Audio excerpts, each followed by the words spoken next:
Sueflohn, ranked 5th in the country. He's a redshirt senior coming back from a huge ACL tear, blew out his knee last season, had to redshirt, but he's coming back strong this year.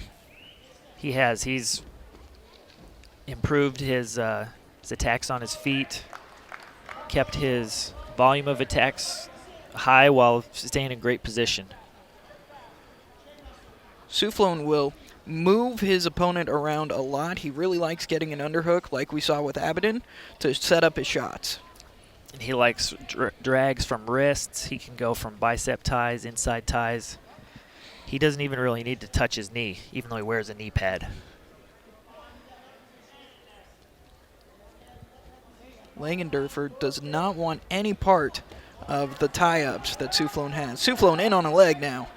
He's got long arms. Trying to suck up that leg into a single. Working a cutback finish there, trying to get his head and chest up.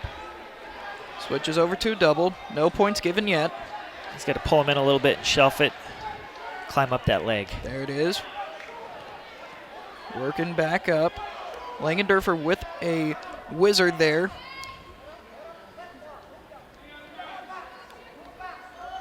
Sueflohn looking to stay in. Not a good position for Langenderfer. They go out of bounds. Tough series right there. Yeah, if he would have had him in the corner with a little more real estate, if your opponent goes completely off the mat, then they have to stop the match. And since the Illini wrestler was still wrestling in the position, he didn't get called for stalling. Sueflohn in again on a single leg. Jacks it way up. That treetop finish, you have to have really flexible hamstrings to defend it like that. Goes out of bounds. Sueflohn's got to be getting a little frustrated here after that. He is. I'm expecting a couple of hard clubs with his hands. Great wrist control here. Looking to work his way back up the arm. Shot in deep. Stalling called there on Langenderfer. Sueflohn in a great position here. Could possibly even get a takedown into back points here. He's got to shake him off somehow. 2 points there for Jake Sueflohn. 40 seconds left in the first period. Looked like Langenderfer there just kind of felt like he was going to go to his back, maybe give up points, and chose to bail before that happened. They go out of bounds. Sueflohn will be on top. Jake Sueflohn's a broadcasting journalism major, and he's looking to coach at the Division I level when he gets done wrestling.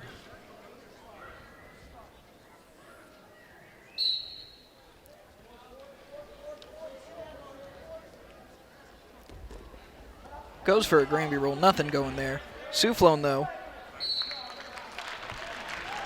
That was a little slippery there. Sueflohn lost grip, but was able to get it back real quick. The trick there is either you go with them, or when they hit that roll, you completely let go of them and you just float behind them and catch them when they come back to that main position.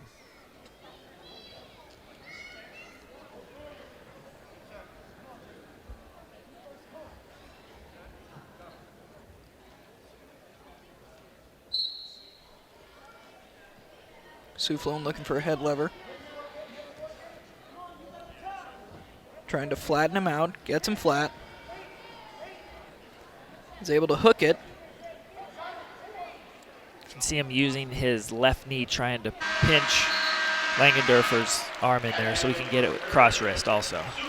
And that's the end of the first period. Going into the second period, Jake Sueflohn leads this one 2-0. Only one takedown in that period, but a lot of action there. Langenderfer did a great job of defending at least 2 takedowns there that Sueflohn could have had.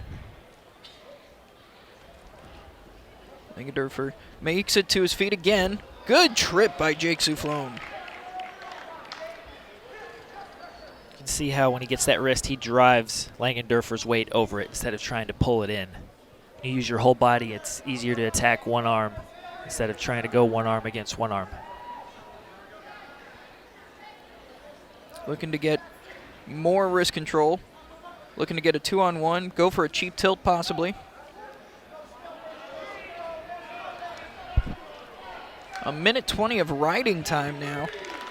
Stalling called on Langenderf. That is a point for Jake Sueflohn. 1 point, Sueflohn. That just goes to show just how active these Husker wrestlers are. Talking to Brian Snyder, within the last year, they've really focused on being tougher on top. And he said part of the reason that's been one of his missions, because he lost in the NCAA finals his last 2 years when they just used to have the double overtime where you're bottom.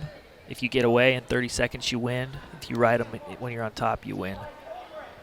And it was just a flip of the coin. Nowadays, you get a chance to reciprocate. So if you start on top, then you get to go on bottom for another 30 seconds. Stalling called on Langenderfer yet again. Another point to Jake Sueflohn. Next one should be 2 points. Less than 30 seconds remain in the second period. Stalemate called. And they go back to the center. I have a feeling the referee's a little bit bored with the action. I would agree with that. Which he's rewarding the aggressor right now.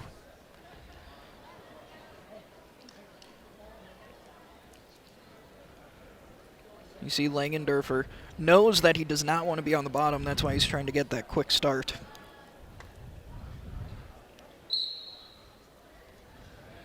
Goes for that Granby roll, and he gets away. Sueflohn back on his offense with a quick 2 points. Right there, even though Langenderfer's hand was out of bounds, referees will award the wrestler who's being more aggressive. Watch here. Quickly gets into a Granby roll, and Sueflohn just right on it. He comes back with a great takedown. A club right to a double leg is really hard to stop. You jar that opponent's head a little bit, rattle his brain. For a split second, he's not in the match. – 6-1 lead for Jake Sueflohn, with 15 seconds left in the second period. Sueflohn looking to break him down again. Langenderfer went for a switch, didn't commit to it though. I would like to see Sueflohn cut him here and get back to his feet and be aggressive there. We can definitely see that Sueflohn has the better offensive prowess here in this match, both from on his feet and while he was riding tough on top. He currently has 2 minutes 37 seconds in riding time so far. That was huge at the end of that period after giving up that escape to get a takedown and then ride him out for the rest of the period. Langenderfer, though, now looking like he's really in his element on top. Oh, maybe not. He's not in a great position now. Notice how Sueflohn is keeping his head down and his rear end in the air. That makes it harder for Langenderfer to hold on. You can slide him off, just like if you have a couple of glasses of water on a table and you tilt it to the side, it's going to fall off. Sueflohn with the reversal there. Effectively has a 9-1 lead. So Langenderfer has a lot of work to do if he wants to get back into this one.